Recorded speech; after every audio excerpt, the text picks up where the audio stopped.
L-aħbar li ngħatat mit-Times of Malta lil bank Pilatus kien qed jintuża minn persuni barranin biex minnu jgħaddu flus għax-xiri taċ-ċittadinanza hija konferma oħra li l-Bank Pilatus qed jagħmel ħsara lir reputazzjoni ta' pajjiżna f'dan is-settur tas-servizzi finanzjarji.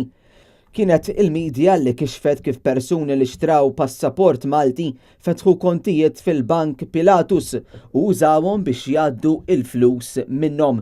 F'istqarrija l-Partit Nazzjonalista staqsa min kienu il-persuni u l-kumpaniji li insistew ma' dawn il-persuni sabiex jiftħu kontijiet fil-Bank Pilatus u x'irwol kellha Identity Malta.